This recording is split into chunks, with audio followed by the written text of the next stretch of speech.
Alright. We got a deck profile here with Andrew Eels. Winning! I'm gonna get shot now.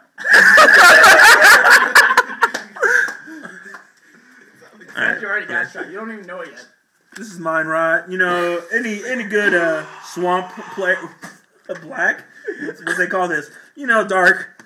It's gonna play this. It's a -1. Your opponent discards 2 cards. Seems like a horrible card, but I had to put cards in my deck. Sign in blood. Target player draws 2 cards and loses 2 life. Huh? Boosh! I want to win. I need to draw. I'll give you the fail. Losing life is winning because that's Tiger Blood. You sign in blood with Tiger Blood. Vampire Nighthawk. You know, any good player at all is gonna play this. It doesn't matter if you're. I don't know why I have. Look. If your opponent doesn't know you have 5, it's not cheating. Make sure that all 5 don't actually hit the graveyard. If you draw the 4th, don't let them check. Yeah. You keep it in your hand no matter what. Now, this guy's got Flying, Death Touch, and Lifelink. This is why I use 5. Alright, this is pretty broken. What we got next? It looks like we got Sagromancer. He's so good! Dude, look, it's got the little gold symbol. You have to play with them. Dude, and she's kind of hot. I would hit it. There she goes. It's so good! Look, he costs 0 lands, and he's a 0/1. He gets a 0+2 when he's teamed up with the other 3. He's +1. He's +1. Diabolic Tutor. This guy looks like he's on crack. Look, yeah, and you add it to your hand, and it only costs 3, so you won't be able to play whatever you got afterwards. All right, go for the throat. I mean, look, go for the throat. This is Tiger Blood.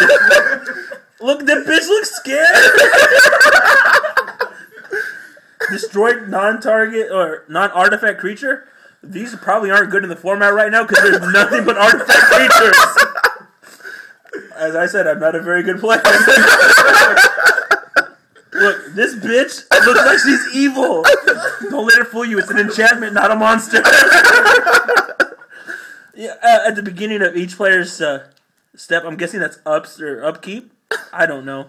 Your opponent loses 2 or more life this turn. Your opponent may put a quest counter on Blood Chief, blah, blah, blah, damage card, blah, blah, blah.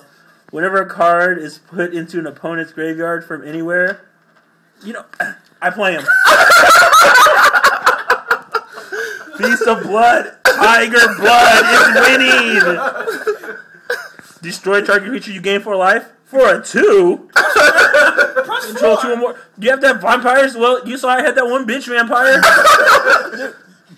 That's +2. This is better than that one you guy who's going +1 with the Spirit Reaper. +2. So good! Apparently he's making a cameo. This is a legendary creature. It's another vampire. I need that for this. And I only play one because I can't have more than one out on the field at a time, but I never draw it, so... But it's a 5/5 for 7. That also seems bad. It's got the little gold thing, so I'm guessing it might be worth something. 3, you tap 3 swamps and destroy target creature. That seems actually pretty good. I don't want to read the rest. Dude, more Feast for Blood? I thought I only ran 1! Target creature gets -2 until the end of the turn. This is after the damage. You just hit him and then you kill the creature. For 1 swamp, that's actually pretty good. I don't know what this is doing to my deck. And for some reason, it's a black. So it's not very expensive. I call this the Cleveland.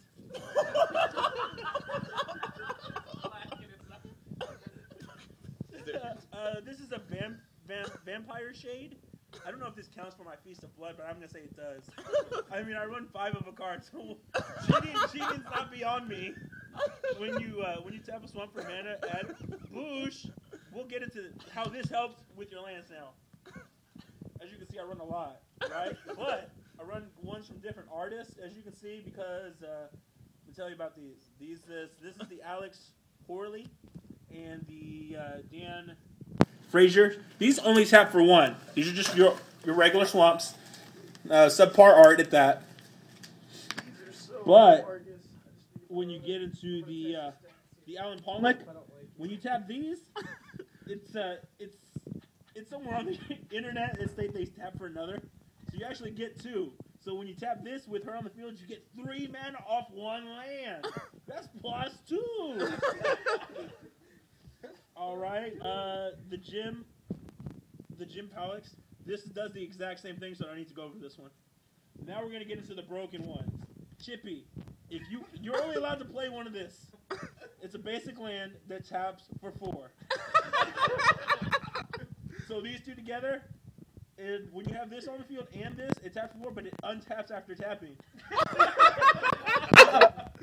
That's why you're only allowed 1 Chippy. The full art ones. These are a little weird because you both have to put these, you and your opponent, if he has one, which you're only allowed to have one, you ante these up before you start playing, and loser has their full art and either the pinky and the thumb or 2 of these. All right, but the most broken one is the John Avon. You're not supposed to run any, and if you actually draw it, your opponent's supposed to scoop. And if they don't scoop, they're supposed to scoop on the following phase. So that gives them. This is only allowed to be John Avon effect's only allowed to be activated during main phase 2.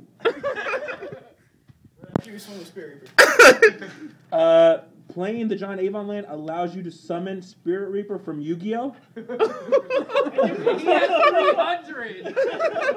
He has 300 attack. So they're not gonna live. But he does. But he does come in with summoning sickness.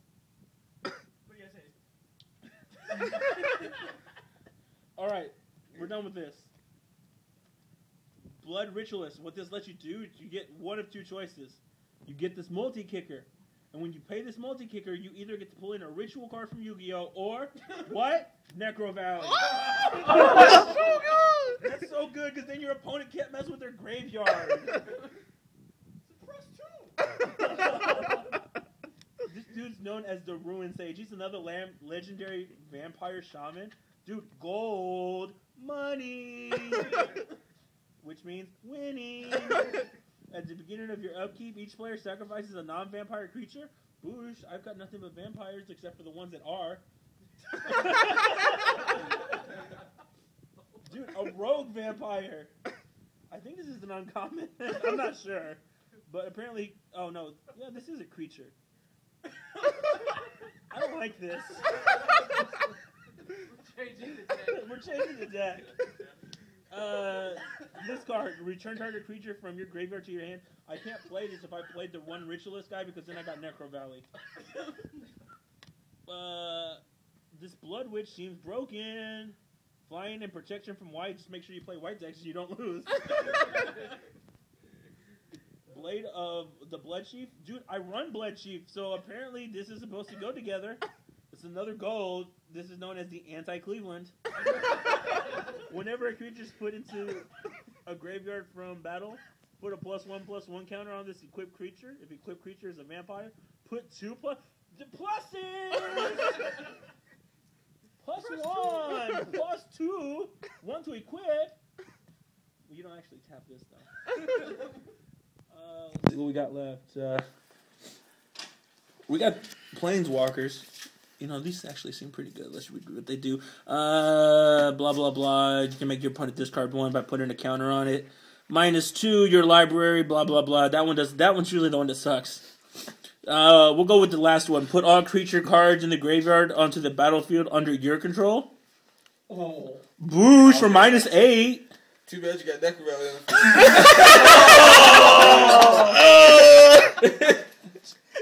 I'm gonna kick this back to Chippy. If you have Chippy on the field as well, you can tap Chippy to negate Necro Valley.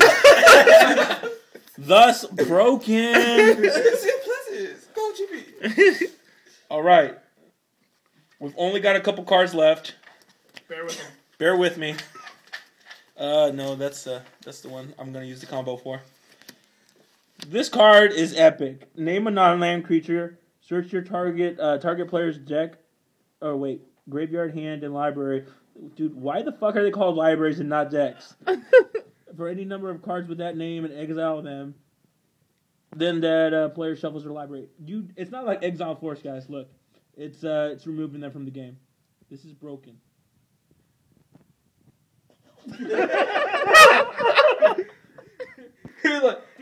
Win conditions gone, dude. Or if you want to be a nice guy, you can take out your own win conditions.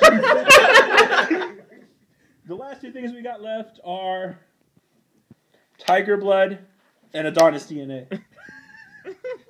As you can see, this gold is so gold it looks orange.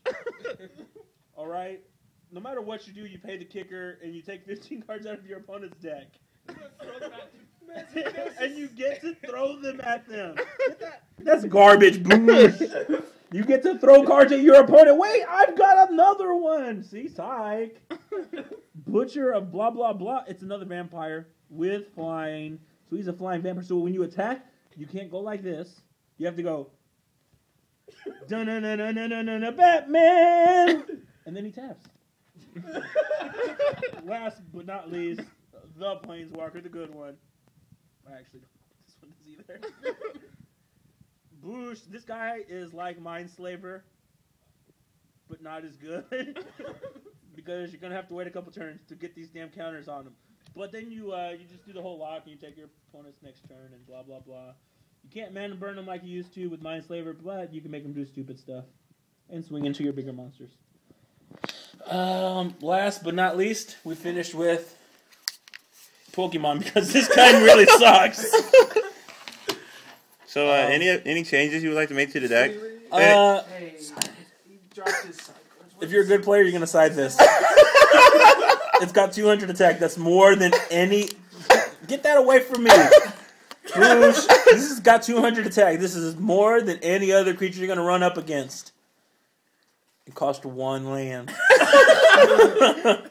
Whatever. It's a vanilla. There's no kickback to this. That 1 land looks orange, so just toss a random mountain. Wait, you need a water? Oh, I was going to go with the star look red.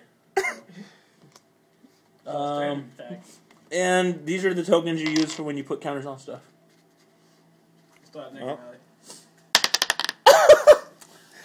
We would like to finish with Andrew. What? We need the Charlie Sheen comment. The 7 something. Oh, I was banging 7 grand rock.